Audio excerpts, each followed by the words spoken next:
This is the brief on the Philippines' new Government Procurement Act. Republic Act 12009 completely overhauls how the government purchases goods, infrastructure, and services, transforming a notoriously slow, paper-heavy bureaucratic chore into a modernized, tech-driven system focused on actual value. First, the entire purchasing system is going fully digital. The Philippine Government Electronic Procurement System, better known as PhilGEPS, is being upgraded into a comprehensive digital hub featuring an electronic marketplace, e-reverse auctions, and e-payments. You can think of this massive digital shift like upgrading from endless stacks of dusty manila folders to a streamlined Amazon-style e-commerce platform built specifically for government buying. Second, we're seeing a massive shift from demanding the cheapest option to finding the best value. Because a modern system allows for smarter tracking, the government is adopting a fit-for-purpose approach. They're using a new standard called MEARB, which stands for Most Economically Advantaged Responsive Bid. So, does this mean the government can just splurge on luxury goods? Well, no. It just means they can finally balance quality with cost, ending the nightmare of buying dirt-cheap items that literally break on day one. Finally, we've got mandatory long-term and green thinking. Building directly on that new idea of true value, the law introduces life cycle assessment and life cycle cost analysis. Basically, procuring entities now have to calculate the total cost of owning, operating, maintaining, and eventually disposing of an item, all while prioritizing green criteria for environmental sustainability. Ultimately, this new law rewrites the rules of public spending to be faster, smarter, and far more focused on sustainable long-term value than ever before. Welcome, everyone. Today, we're going to break down a really important piece of legislation, one that affects how our public funds, your money, get spent.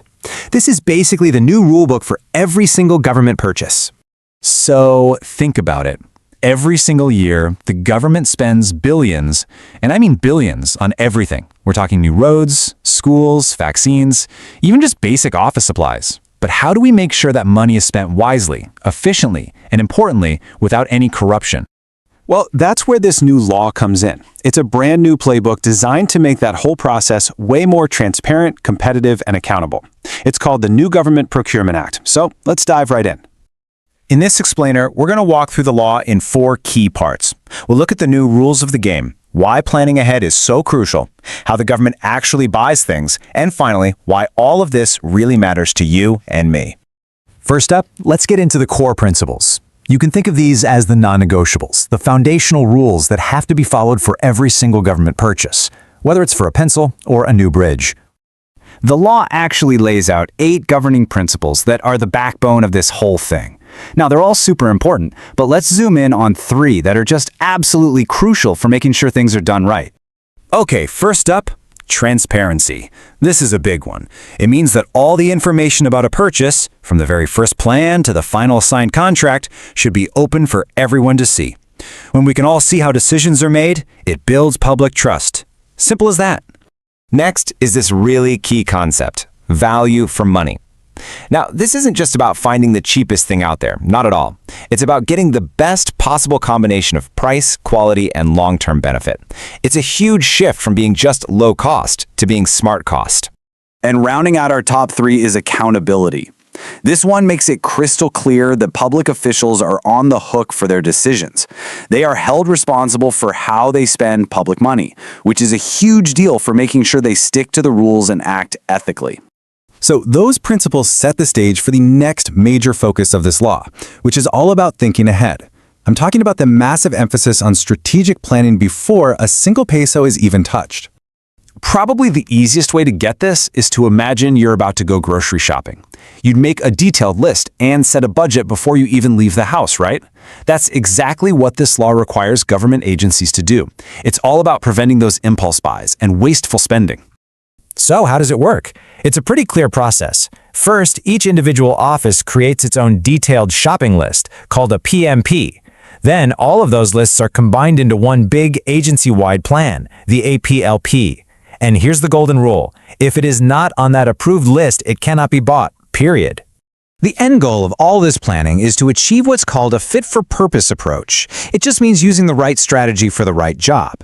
You wouldn't use the same process to buy office supplies as you would to build a massive new airport, right? It's all about matching the strategy to the project.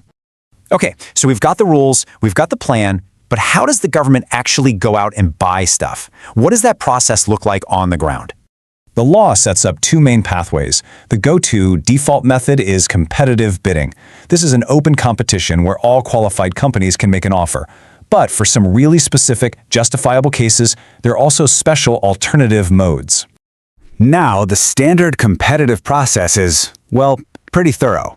It has a lot of steps, from announcing the project to the public, all the way to carefully checking the winner's qualifications after they've submitted the best bid. The whole structure is designed from the ground up to be fair and find the best possible supplier for the job. So when would you use those other methods? Well, imagine there's a state of calamity. You need supplies fast. That's where negotiated procurement comes in, to get essentials out the door quickly. Or, for really tiny purchases, there's a much simpler process. The goal is to be flexible, but still accountable. But there's a trade-off, right? Speed can sometimes mean less competition, which is exactly why these modes are only for very specific, totally justified circumstances. Okay, so we've gone through all these rules, principles, and procedures. This brings us to the most important question of all. Why should any of this matter to you? You know, the entire spirit of this law is captured perfectly in this one line from the law itself. It's all about making sure that public funds, your tax money, are used effectively and responsibly. That's it. It's about getting the public services we all depend on and getting them done right. So, this new law gives us a really strong playbook for better governance. But, you know, a playbook is only as good as the team that uses it. Its real impact, its true success is going to depend on officials implementing it rigorously, and just as importantly, on citizens like you and me keeping a close watch. So the question we're all left with is this. We've got the new playbook, but will it actually change the game? So, imagine an ambulance, right? It's rushing a critical patient to the provincial hospital. It hits a pothole, the tire completely blows out, and it swerves into a ditch. Oh, wow. Yeah. Right. And you have to ask, why did that tire blow? It's because, like, 3 years ago, when the local government procured that specific fleet of ambulances, they were legally forced to buy the absolute cheapest rubber on the market. Exactly. The absolute cheapest. Yeah. For decades, the Philippine government's hands have just been completely tied by this, what I call the tyranny of the lowest calculated bid. I mean, it's a policy that saved pennies on paper, but, you know, cost billions in broken infrastructure, delayed projects, and just compromised public services. Right. And it's something people don't really think about until it affects them directly. Exactly. So today, welcome to the deep dive, because we are looking at the law that just killed that old rule. We're getting into something that quietly dictates the quality of your everyday life. It honestly is a monumental shift. I mean, the public sector has basically operated under this defensive crouch for a quarter century. Yeah. The whole procurement system, it was designed almost entirely around the assumption of fraud, which meant removing all human discretion. The result was just this bureaucracy that institutionalized mediocrity. You couldn't buy the best, you could only buy the cheapest. And that impacts every single person listening to this right now. You know, every road you drive on, every hospital bed, every computer in a public school, it's all bought using your tax money. Absolutely. So this deep dive is really about decoding the ultimate shopping rule book of the Philippine government. Our sources today are pretty dense. We've got a massive stack here. Very dense, yeah. Yeah. We're looking at the newly minted Republic Act, 12,009. That's also known as the new Government Procurement Act. And of course, it's highly detailed and veiled, implementing rules and regulations, or the IRR. Right, which is basically the operational architecture of a nation's resources. I mean, we are moving from the system of localized, super risk-averse purchasing to a philosophy of long-term value, market innovation, sustainability. Okay, let's unpack this. Because to truly understand RA 12,009, we have to look at the massive policy friction it's trying to solve. Right. For years, anyone dealing with government contracts knew the lowest calculated bid, or LCB, was just an absolute nightmare. So let's start with redefining what best actually means under this new law. Right, that's the core of it. I'm looking at sections 2, 3, and 7 of the IRR, and they introduce these acronyms, MERB and RRB. But mechanically, how does this actually work? Because, you know, most economically advantageous responsive bid sounds great in a press release. Oh, sure, it's a great buzzword. Right. But how does a bureaucrat actually quantify it without getting flagged by the Commission on Audit? Well, that is the exact friction point. You see, COA auditors are traditionally trained to look for one thing, the lowest number on a spreadsheet. Yeah, just the bottom line. Exactly. If you didn't pick the cheapest, you were historically issued a notice of disallowance. You got in trouble. But MERRB changes the math fundamentally. It actually allows the procuring entity to award a contract based on a predetermined quality-price ratio. So it's not just some vague feeling that something is, quote-unquote, better. Right, it's not subjective. No, it is a strict numerical scoring system. Okay, give me a concrete scenario here. Let's say a major government agency is buying, I don't know, a 50 million peso server architecture. Okay, good example. Under the old LCB, say 3 companies bid. You get bids for 45 million, 48 million, and 50 million. You took the 45 million one, assuming it met the bare minimum specs, right? Yes, even if you knew for a fact it was notorious for overheating or failing, you had to take the 45. Exactly. So how does MERRB change that 50 million peso bid? Okay, so under MERRB, the agency has to publish the quality price ratio before the bidding even begins. Okay. Right. Let's say they set it at 60% technical merit and 40% financial cost. Supplier A bids 45 mil. The cheap guy. The cheap guy. But their server architecture is standard, it's power hungry, and it requires a massive cooling footprint. They score high on the financial 40% because they're cheap, but maybe they only get half the points on the technical 60%. Right, because the tech isn't great. Exactly. Now, supplier B bids 49 million. Their servers use a revolutionary solid-state cooling system. They draw like 30% less power, and their physical footprint saves massive amounts of real estate in the server room. Okay, so supplier B gets nearly perfect marks on the technical side, Yeah, making their total weighted score higher than the guy who bid 45 million. precisely. And under the new law, the government is legally permitted to look at that 49 million peso bid and say the technical merit offers the best economic advantage. Wow. Yeah, they can actually pay 4 million more upfront to get the vastly superior system. But wait, I have to push back here. Sure. Isn't this just replacing one vulnerability with another? I mean, the LCB existed because human discretion in the Philippines has historically been, well, a vector for corruption. Oh, absolutely. That's why the LCB was there. Right. So if I'm a compromised official and my brother-in-law is supplier B, what's stopping me from writing the technical scoring criteria so subjectively that his bid just magically wins? Like, how does the law prevent someone from giving a 100% score for aesthetic design just to rig the outcome? You've hit on the exact reason the transition away from LCB was delayed for so long. People were terrified of exactly that scenario. Yeah, it seems like a glaring loophole. But the protection against what you're describing is actually embedded in Section 10. It's called market scoping. Market scoping, okay. Right. You cannot just invent a scoring system out of thin air on the day you draft the bidding documents. How does that stop a rigged scoring system, though? Well, historically, government budgeting was essentially an exercise in copy-pasting. Oh, yeah. What did we do last year? Exactly. An agency would look at what they bought 3 years ago, add 10% for inflation, and ask for the budget. But Area 12,009 forces agencies to rigorously research the current market before drafting a project procurement management plan. So they have to do their homework. Heavy homework. They must consult industry groups, analyze global supply chains, and review actual technical reports. The technical specs and that quality price ratio we talked about, they must be empirically derived from this market scoping data. Ah, I see. So if you suddenly assign a massive weight to, quote, aesthetics for a hidden server rack, the mandatory civilian watchdogs and the auditors will immediately flag it. They'll say, hey, this scoring matrix doesn't align with the market scoping data at all. It creates a paper trail of justification before the budget is even approved. Precisely. That makes a lot of sense. It's like buying a ridiculously cheap printer on sale, only to realize the ink cartridges cost a fortune and the thing breaks in a year anyway. Right, the classic printer trap. The government is finally allowed to buy this slightly pricier printer that saves millions in the long run. And speaking of long-term thinking, let's look at Section 13. This introduces life cycle assessment and life cycle cost analysis, LCCA. Yes. I mean, this feels like the holy grail of procurement. It really is. We are finally moving past the shelf price. Section 13 mandates that the government calculate the total cost of ownership over the entire lifespan of an asset.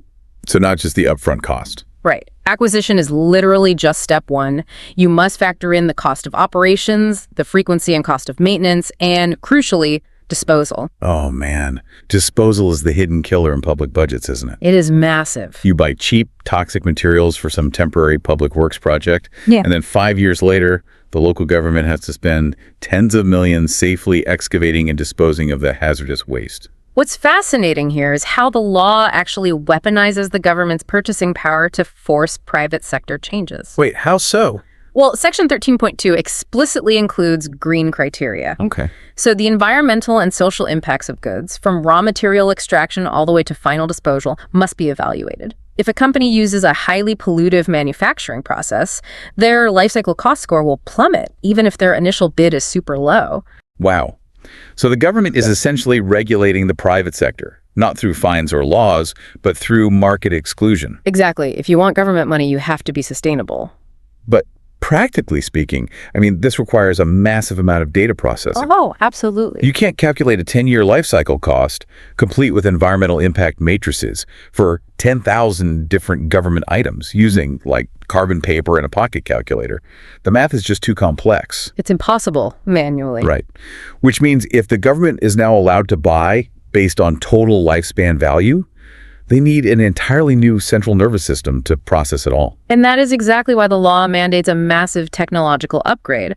We are looking at the total transformation of PhilGEPS. The Philippine Government Electronic Procurement System. Yes. Sections 20 through 25 outline a fully integrated digital ecosystem. PhilGEPS 2.0, basically. I was reading the source material, and it outlines an electronic marketplace, electronic bidding, an electronic reverse auction. This sounds less like a clunky bureaucratic portal and more like a highly regulated sovereign version of an e-commerce giant. It's a huge leap. The electronic marketplace in Section 20.2.4 functions very much like the shopping apps we use daily. Okay, so add to cart. Basically. Registered, vetted merchants present their goods. Procuring entities can search, compare, and purchase directly. But this isn't just about convenience. It's about aggregating the government's purchasing power. Right. Here's where it gets really interesting for me, though. The electronic reverse auction in Section 20.2.7. Oh, yes. That's a game changer. Because historically, government procurement is a game of hiding your cards. You seal your best price in a brown envelope, you slide it across a table in some stuffy conference room, and you just pray it's the lowest. It's completely opaque. But this law turns it into a transparent live-action poker game. Exactly. It's a psychological and mechanical shift. So in a reverse auction, an agency posts a need online. Say, 1,000 desktop computers with highly specific market-scoped technical requirements. Okay. They set a live auction window on the PhilGEPS dashboard. Eligible suppliers log in, and instead of a single blind bid, they actively compete against each other in real time, driving the price down. Okay, let's role play this because I love this concept. Let's say the ceiling price is 30,000 pesos per computer, and the auction opens at 9:00 a.m. Right, so supplier A logs in and bids 29,000. Immediately on the screen, supplier B sees that they are losing, so they type in 28,500. And then supplier C panics and jumps in at 28,000. Exactly. Just strips away all the posturing, the secret backroom deals, the gentleman's agreements where suppliers take turns winning contracts. You're watching your profit margin shrink in real time on a screen, and you have to decide in that exact second what the absolute floor of your capability really is. It's intense, and it guarantees that the taxpayer is getting the absolute best price the open market can bear at that exact moment. It's brilliant. But as revolutionary as a live reverse auction is, the most structural upgrade in PhilGEPS is actually hidden in Section 23. Systems interconnectivity. Oh, right. Because anyone who has ever tried to bid on a government contract knows the real nightmare isn't the pricing. It's the eligibility documents. The paperwork. The mayor's permits, the SEC registrations, the tax clearances.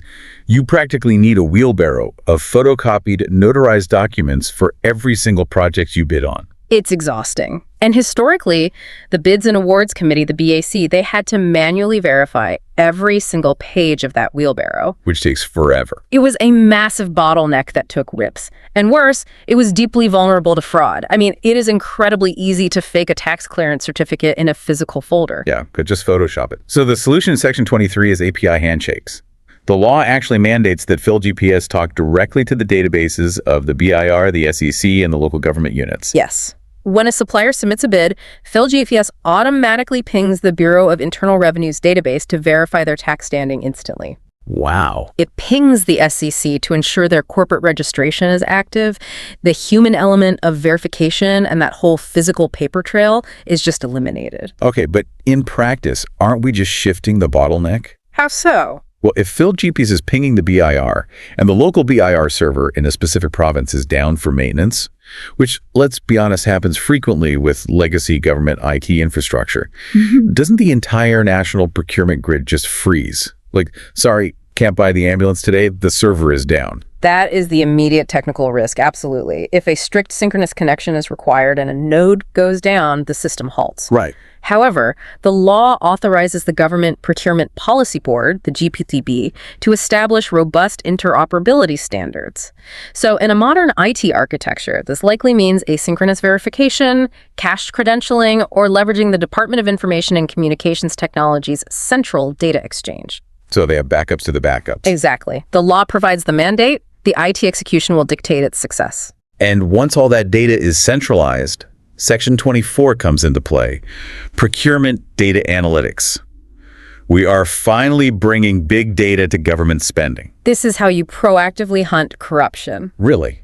How does that work? Well, right now, oversight bodies are reactive. They have to wait for a whistleblower or an audit anomaly to find something wrong. Usually years after the money is gone. Exactly. But with Section 24, the PhilGEPS analytics engine will constantly scan millions of transactions nationwide for anti-competitive patterns. Okay, give me an example. So if like 3 specific construction firms in one province continually bid on the same projects. Right. And the analytics show that firm A always wins when firm B bids exactly 2% higher.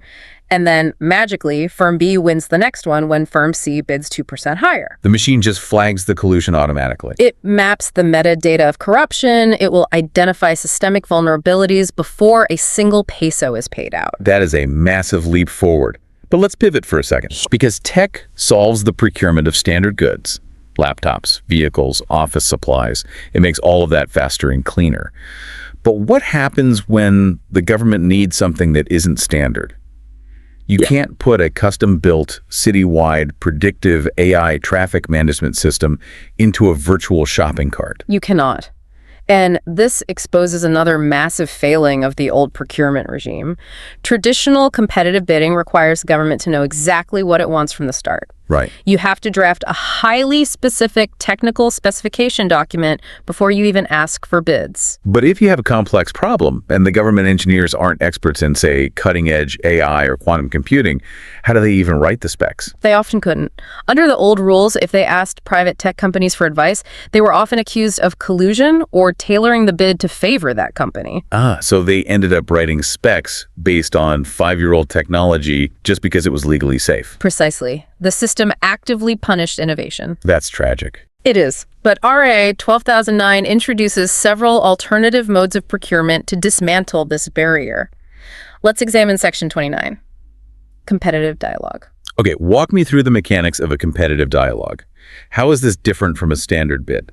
It is a 2-stage process specifically designed for complex projects where the agency cannot sufficiently establish the technical specifications. Okay. In Stage 1, the government publishes a broad description of their problem. Let's use your example. A crippling traffic bottleneck at a major interchange. So the government just says, here is our traffic volume data, here is our budget ceiling, we need a solution. Exactly. Interested suppliers submit their legal and financial eligibility documents, but instead of a final priced bid, they submit an initial technical proposal. Just the idea. Right. Then the eligible bidders are invited to a closed-door dialogue with the BAC and technical experts. So company A sits down and says, look, you don't need to widen the road. You need smart, sensor-driven traffic lights that adjust timing based on real-time flow. And then company B sits down the next day and says, no, sensor lights are outdated.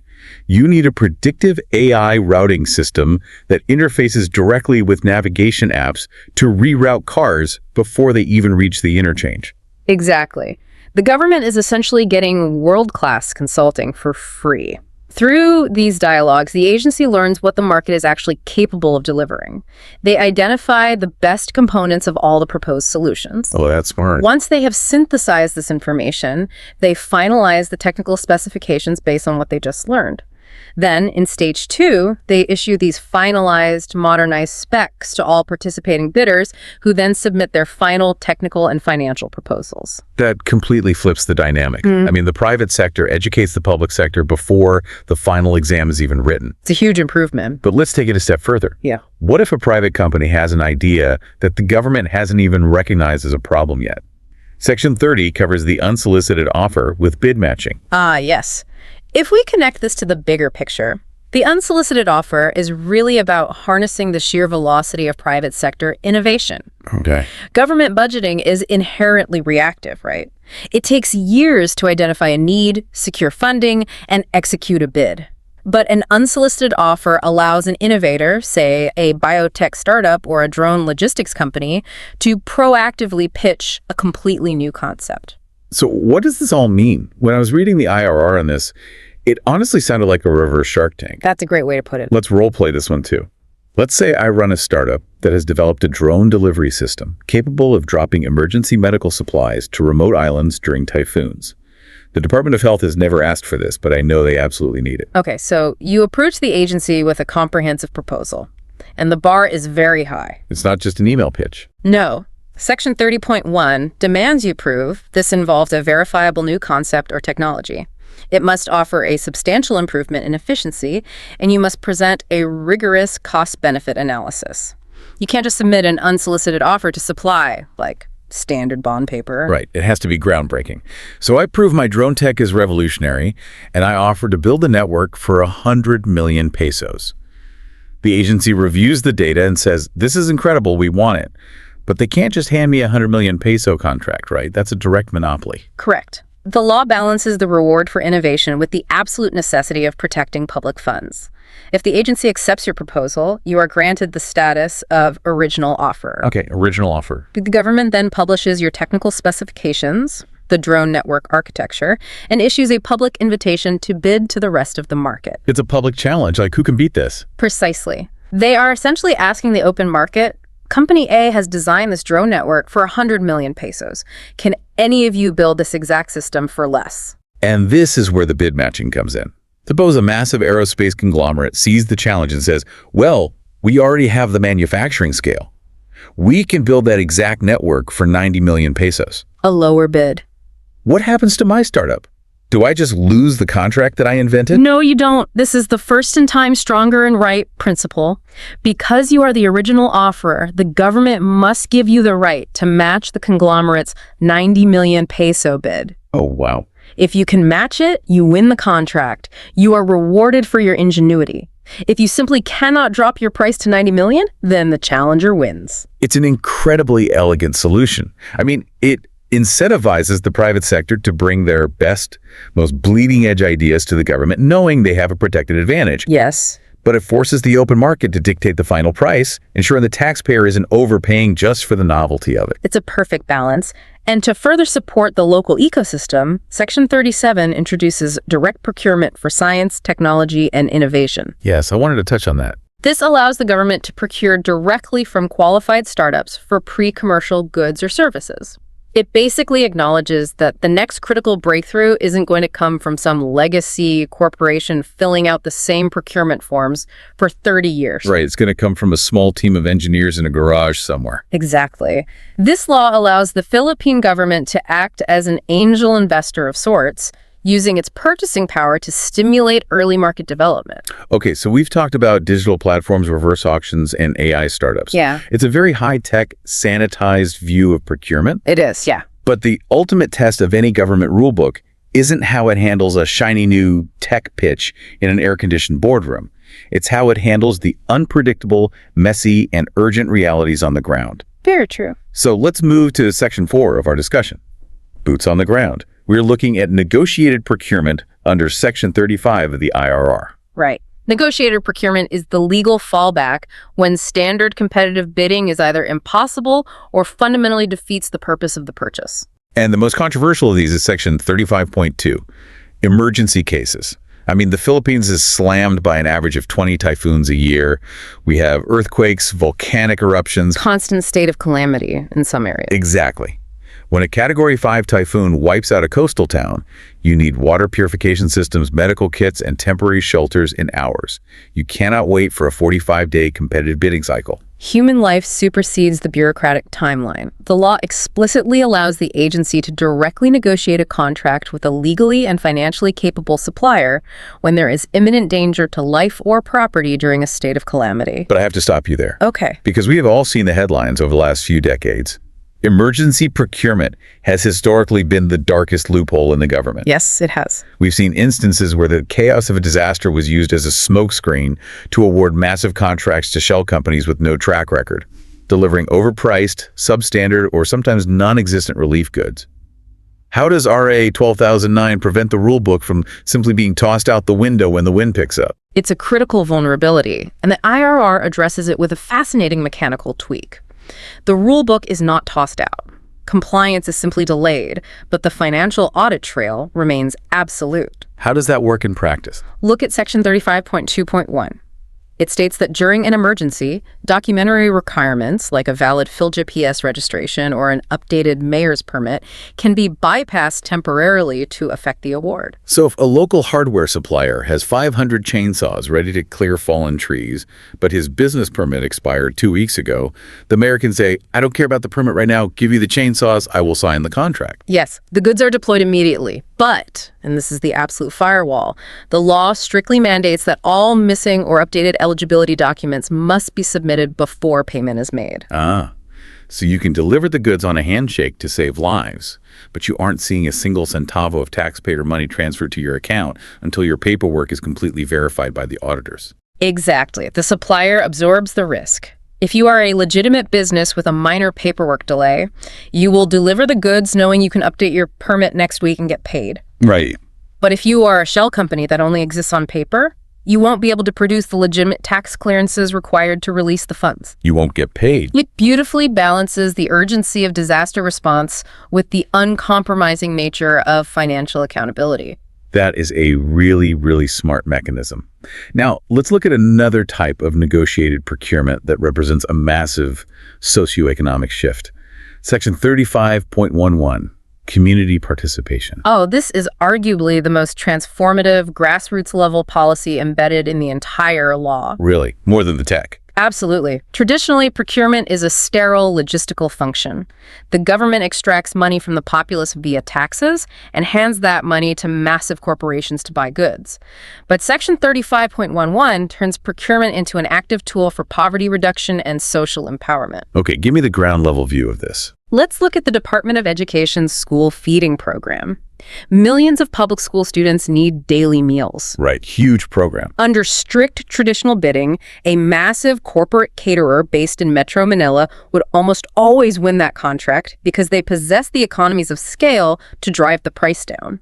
They would truck frozen food into the rural provinces. And the local rural economy sees absolutely none of that massive government budget.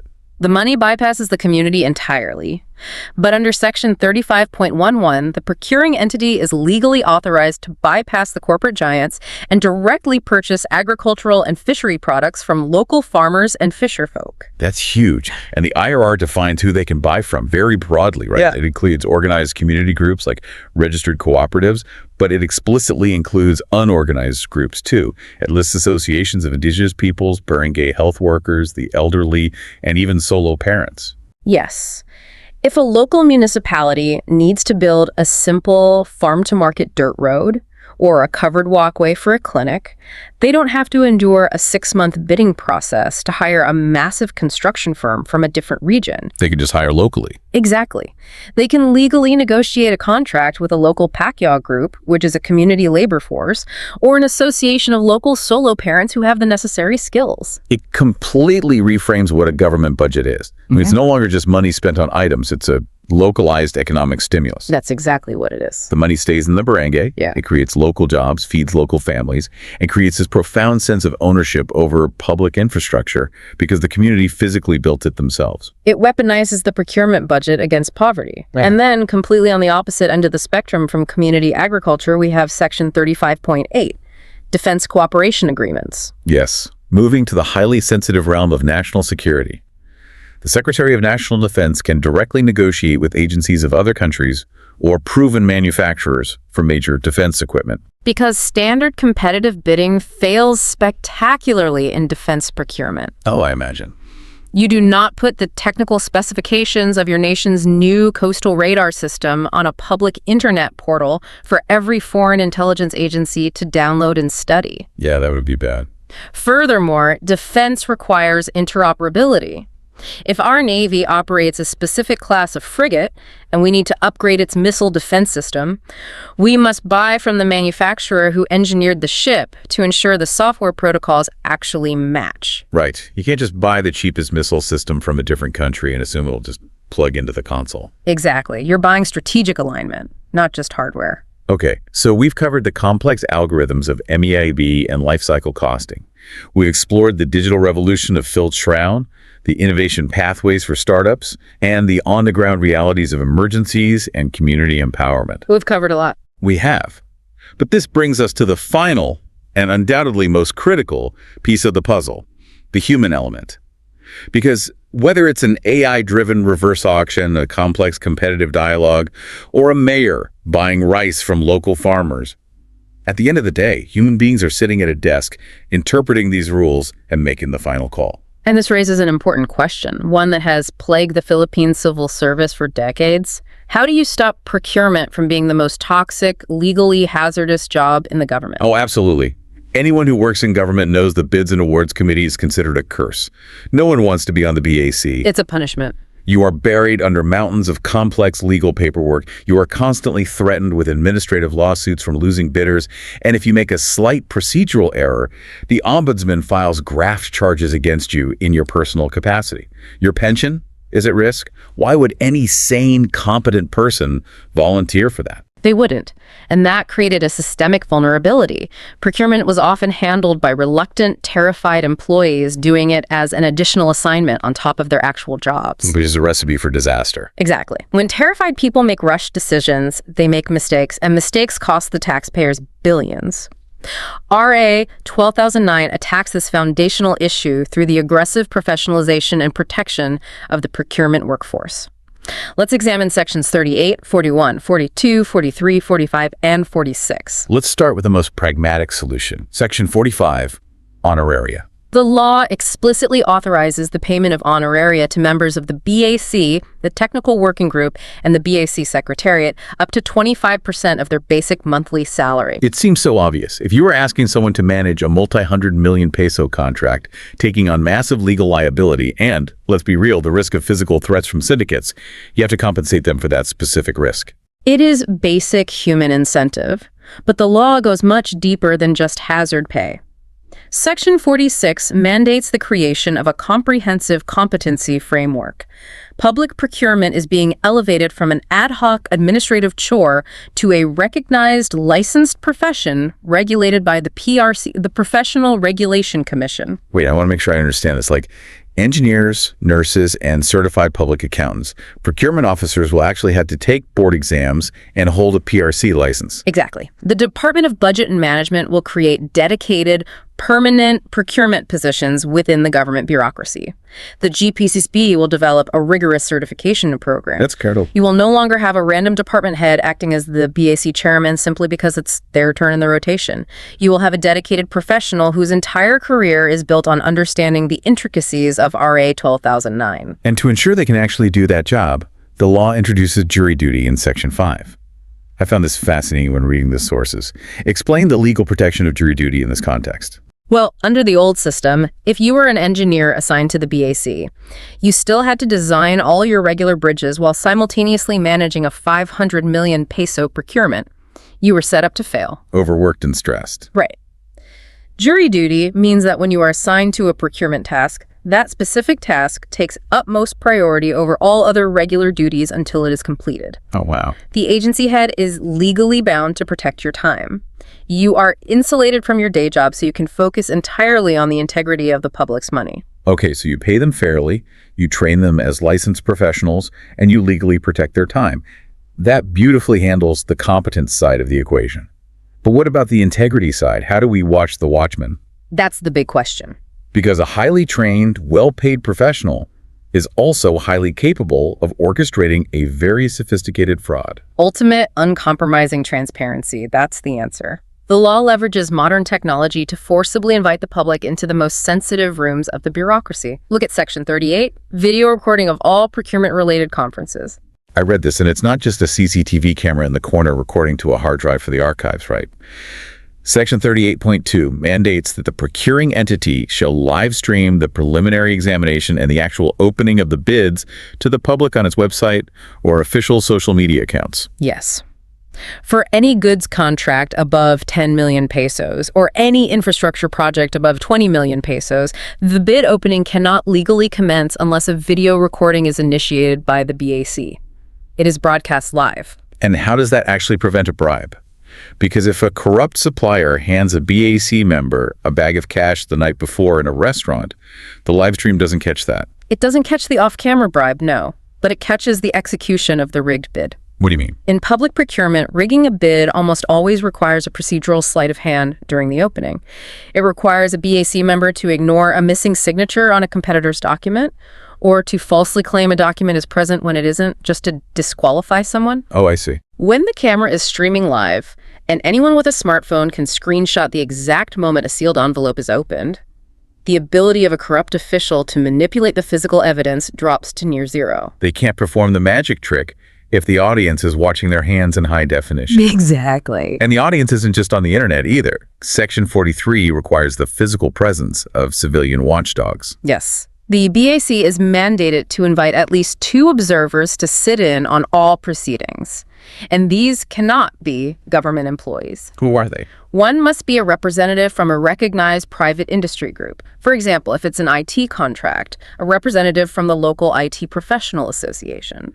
The other must be from a civil society organization, a CSO, or a people's organization. But they don't have voting power in the committee, right? So what teeth do they actually have? They don't vote, but they have complete access to the documents. They observe the deliberations, they review the technical evaluations, and crucially, they are required to submit an independent written report to the head of the procuring entity, the Commission on Audit, and the Ombudsman, assessing whether the BAC complied with the law. It's a triad of accountability. You have a PRC licensed professional running the math. You have an industry expert and a civilian activist physically standing over their shoulder verifying the documents. And the entire proceeding is being broadcast live to the taxpayers on Facebook or YouTube. That is an incredibly robust, interwoven system of checks and balances. It really is. It is designed to expose every single step of the process to the cleansing light of public scrutiny. As the Declaration of Policy in Section 2 explicitly states, the overarching goal of RAA 12009 is transparency, competitiveness, efficiency, and public monitoring. Okay, let's take a breath and zoom out. We have covered a massive amount of dense, critical ground today. We've unpacked the new Government Procurement Act. We saw how the Philippine government is legally dismantling the tyranny of the lowest calculated bid. Long overdue. Yeah. They are finally authorized to calculate the true life cycle cost of an item and award contracts based on the most economically advantageous responsive bid. They are allowed to buy quality that lasts rather than cheap trash that breaks. And we examined the architectural overhaul of PhilGEPS, transforming it from a static bulletin board into an active e-commerce ecosystem.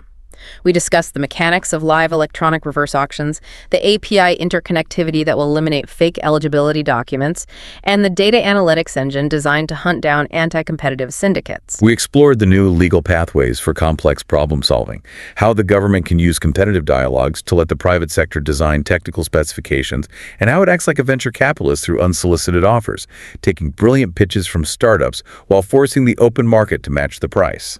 We discussed how the law adapts to the gritty realities of governance, balancing immediate life-saving emergency purchases with delayed but absolute financial compliance.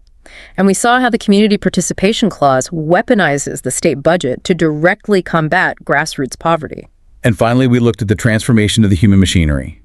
The elevation of the procurement officer from a terrified, overworked scapegoat into a compensated licensed professional operating under the intense gaze of civilian watchdogs and live streaming cameras. It is, without hyperbole, a total modernization of how the state interacts with the market. And I want to remind you, the listener, why we took this deep dive.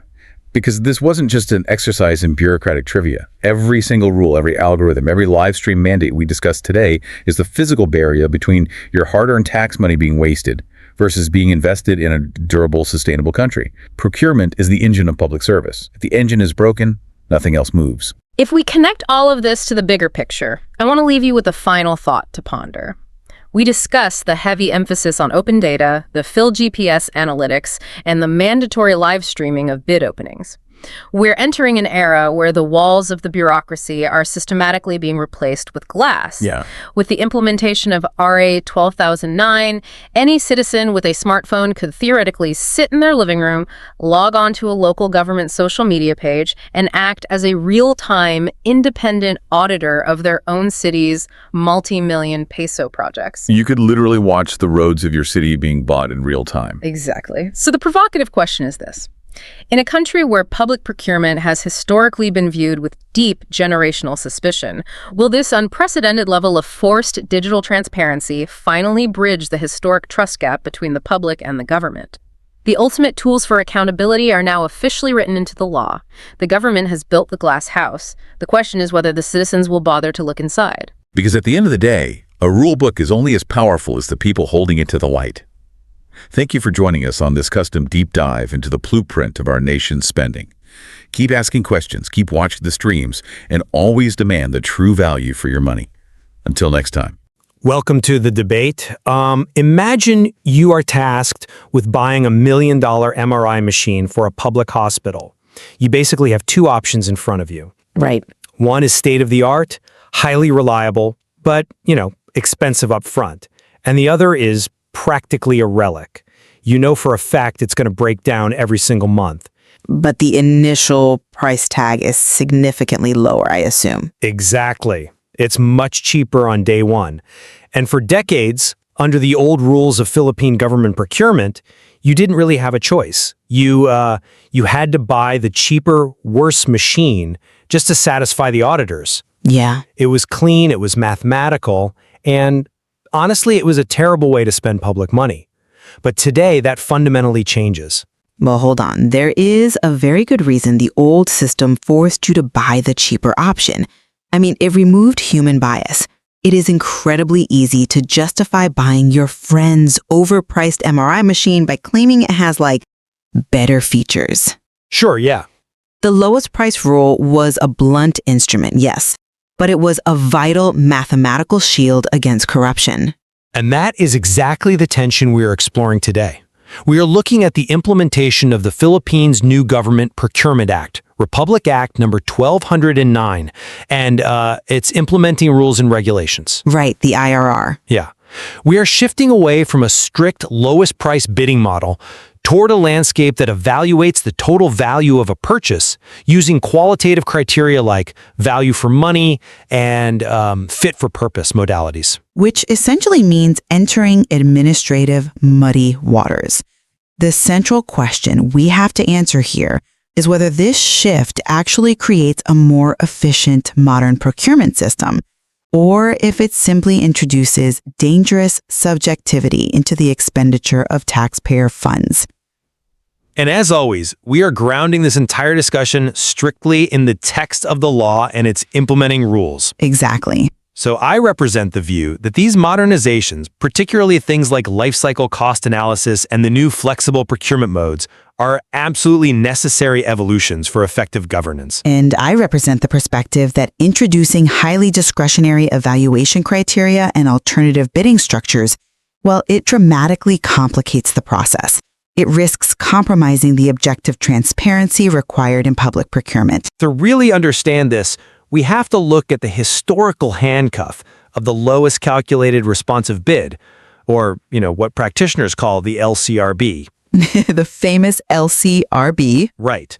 For years, the law mandated that the government accept the lowest price that met bare minimum specifications.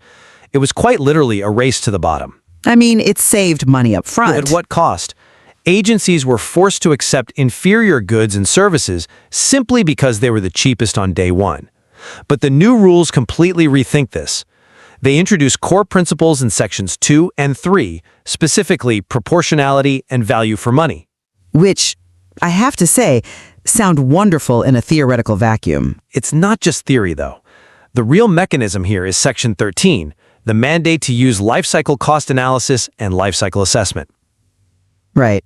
Instead of just looking at the sticker price, the government is now legally required to factor in maintenance, operation, disposal, and even environmental impacts over the entire lifespan of a property. This ensures the government is actually saving money over the long term. Okay, I completely acknowledge the logic of life cycle costs in the private sector. If a private company wants to project a 10-year operational cost, they can do that. But we have to look at the structural realities of public administration. How so? Well, the LCRB provided a crucial, mathematically objective standard.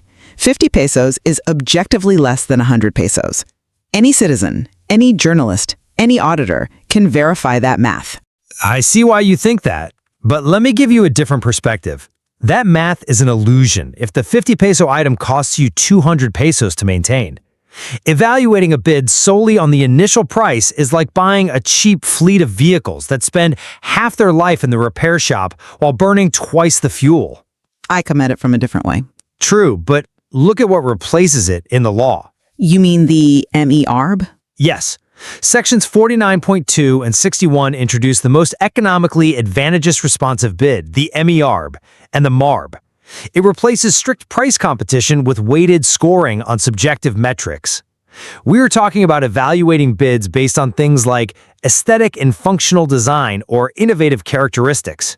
Right, which are important. But how does a bids and awards committee objectively assign a quality price ratio to social, environmental, economic, and innovative characteristics? When you give a local government committee the power to weigh aesthetic design against actual taxpayer pesos, you create a massive vulnerability for tailored bidding. But factoring in Section 61's quality and technical merit prevents the false economy I just mentioned. If we just buy the cheapest vehicles, we end up spending triple the savings on spare parts, downtime, and early replacement. Let's talk about how that actually works in practice, though.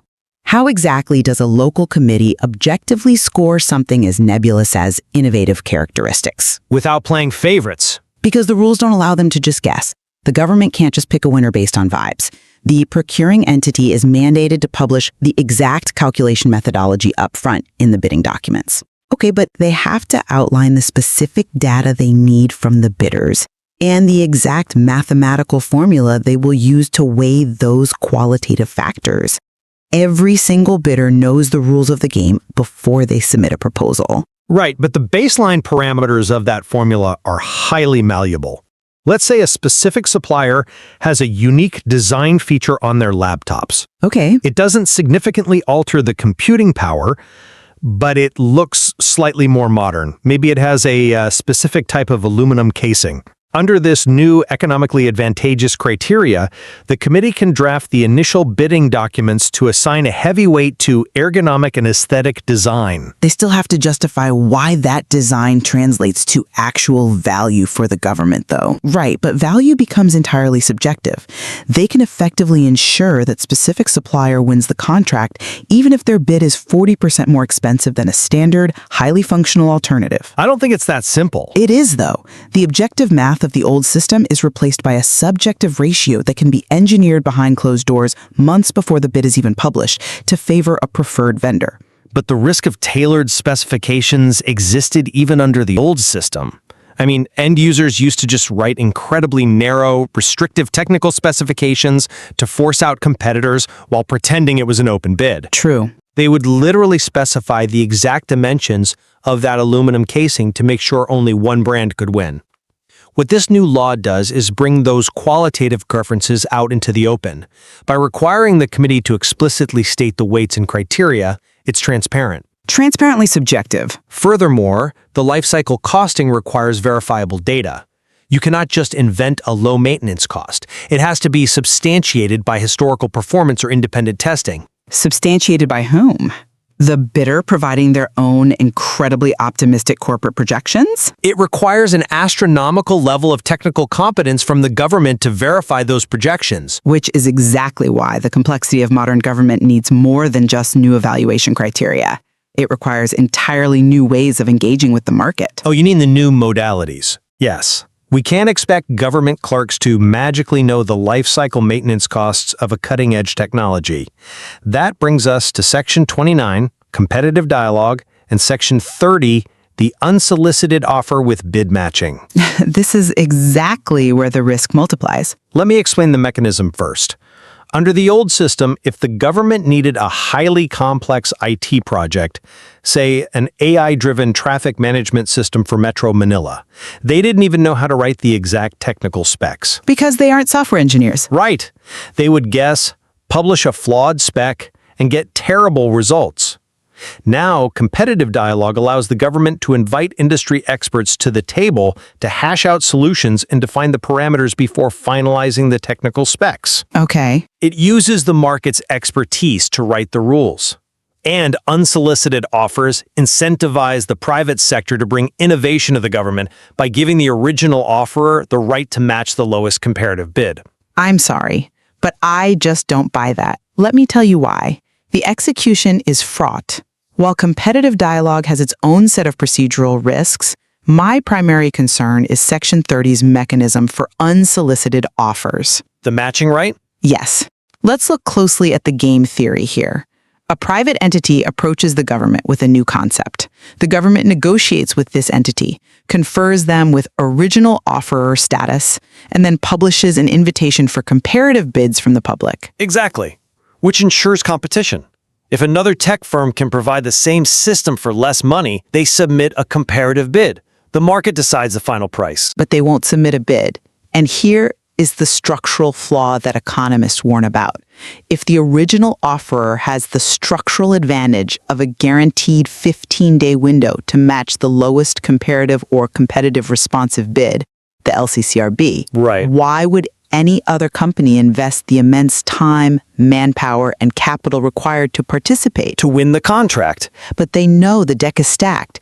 Putting together a comprehensive technical and financial proposal for a complex, state-of-the-art project costs millions of pesos. It takes months of engineering work. It is an investment, yes. The cost of participating in public bidding is a sunk cost. A competitor knows that even if they do all the hard work to undercut the original price, the original offerer just has to say, okay, we'll match that number, and they win. The competitor loses the contract and the millions they spent drafting the proposal. I think that relies on a massive assumption about corporate passivity. It relies on basic corporate self-interest. It effectively creates a monopoly-like environment for the initial proponent, because the market is economically disincentivized to participate. The comparative bidding becomes a mere formality. A formality? Yes, an empty ritual to satisfy the legal requirement of competition, while the original proponent walks away with a negotiated contract. You're looking at the potential chilling effect, but you're ignoring the foundational purpose of the mechanism, which is incentivizing innovation. Before this law, if a brilliant startup developed a groundbreaking solution, they had absolutely no incentive to bring it to the government. Because of the lowest bid rule. Exactly. If they did, the government would just take their intellectual property, write a generic specification based on it, and bid it out to the lowest bidder. Some massive conglomerate would inevitably deliver a substandard knockoff. The original offerer status, with its matching right, is the reward for bringing innovation to the public sector in the first place. But at what cost to the taxpayer? If the market is chilled, the government overpays. But the cost is highly controlled.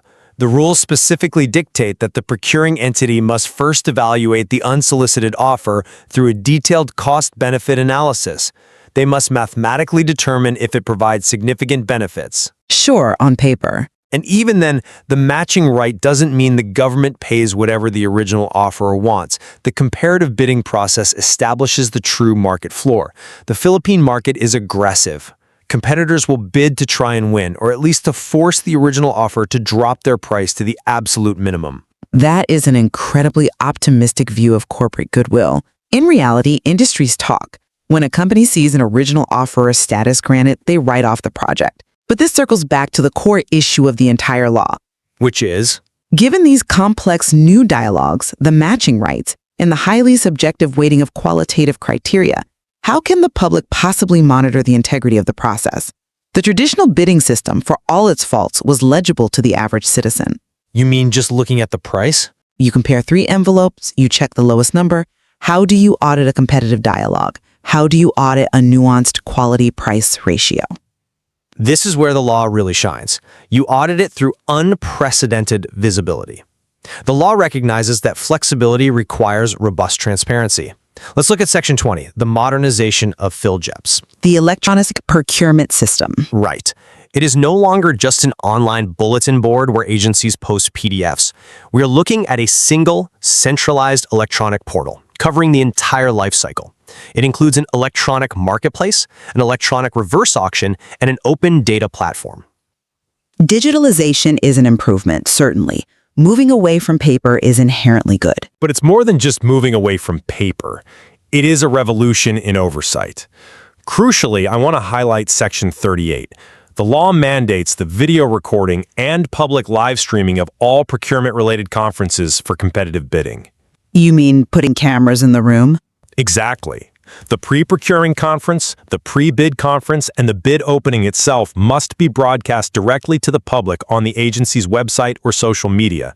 You cannot have backroom deals if the preliminary examination and bid openings are literally streamed to anyone with a smartphone.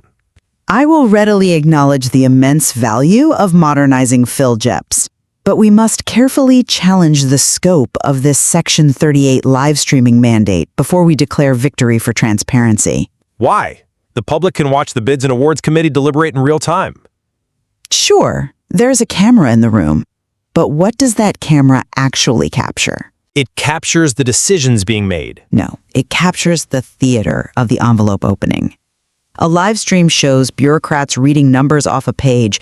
It does not capture the golf course conversation a month earlier, where the subjective, aesthetic requirements were secretly drafted. That's a cynical view of the pre-procurement process. It doesn't show the closed-door market scoping phase where the parameters of quality were defined to favor a specific vendor.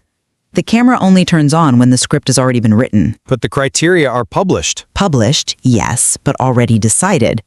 Furthermore, look at the thresholds.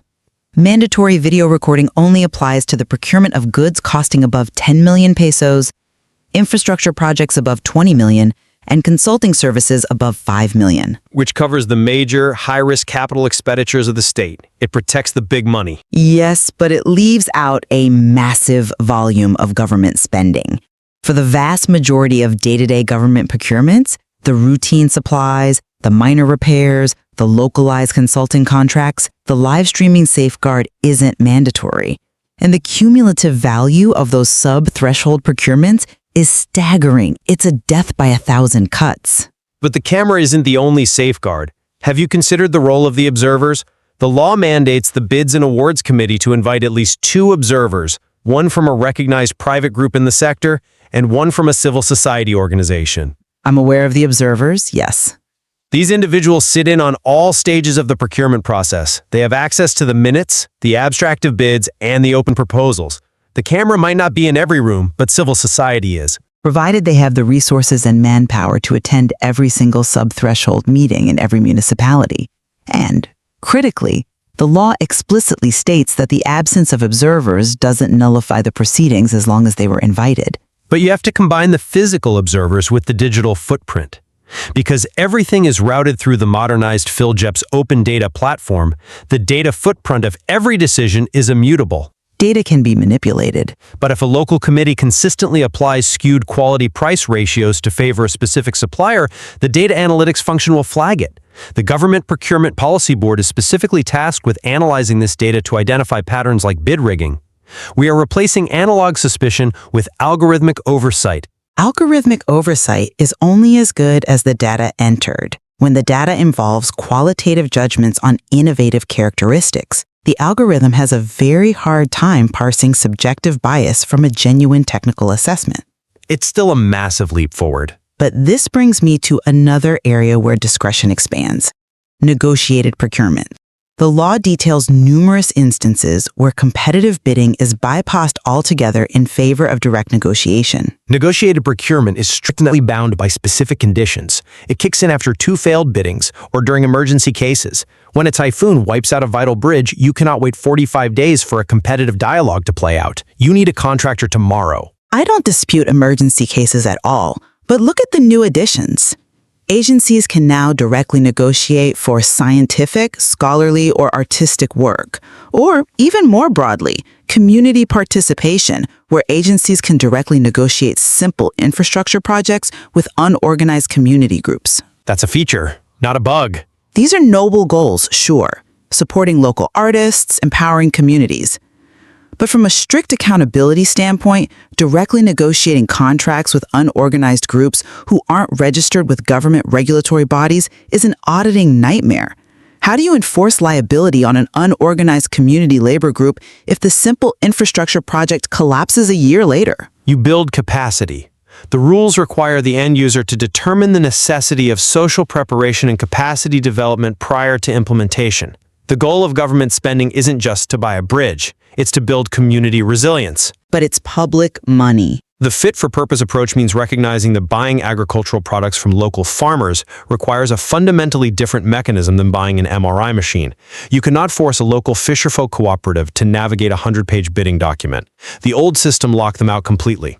This law provides the flexibility to actually let government funds reach the grassroots level. It is a very delicate balance. I agree that the traditional lowest bid model often alienated small enterprises and local communities, but the remedy being applied here, widespread systemic discretion, places an astronomical burden on the bids and awards committees. It demands perfect integrity and absolute technical competence from thousands of local government units across the country. Which brings us to the linchpin of this entire reform, Section 46.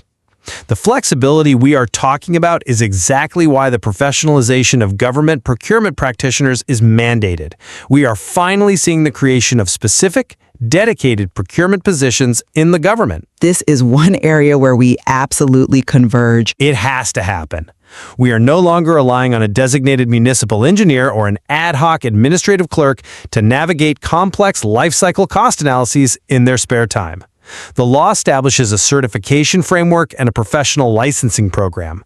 We are building a cadre of licensed public procurement professionals whose entire career is dedicated to mastering these flexible tools. The push for professionalization is an undeniable critical improvement for state administration.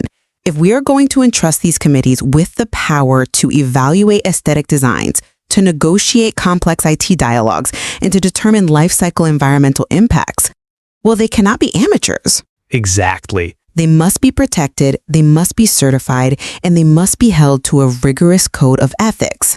My caution remains, however, that until this cadre of professionals is fully established, trained, and deployed across every local government unit in the country, the highly subjective mechanics of the new law will be incredibly prone to misuse. Let's summarize our positions in light of where this discussion has taken us. I maintain that RA 1209 provides the necessary modern tools to fix a broken system. From fit-for-purpose modalities and life cycle cost analysis to electronic reverse auctions, it finally allows the government to procure sustainable, high-quality solutions efficiently. Right. It strips away the false economy of the lowest initial price and replaces it with true value for money, all backed by digital transparency and algorithmic oversight. And I maintain that while the goal of value for money is entirely noble, the heavy reliance on qualitative scoring, subjective metrics, and matching rights in unsolicited offers introduces dangerous gray areas. It replaces a strict, mathematically objective standard with discretionary powers. In a system that relies on black and white accountability to deter corruption, these new subjective metrics could easily dilute the competitive forces that protect taxpayer funds.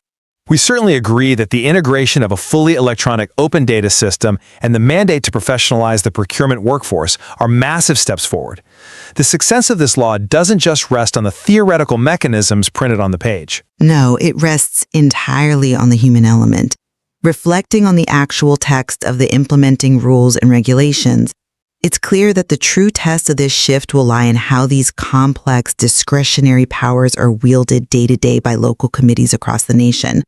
There is so much more to explore within this source material. Absolutely. Especially as guidelines on algorithmic oversight and life cycle calculations are fully fleshed out in practice. Well, we aren't here to declare a winner today. The listener will have to weigh the balance for themselves. The undeniable benefits of procurement flexibility and long-term quality against the absolute necessity of mathematical objective transparency. It brings us back to that simple price tag we talked about at the beginning. The old way may have been comforting, and it may have been clean, But sometimes the cheapest MRI machine is the one that misses the tumor.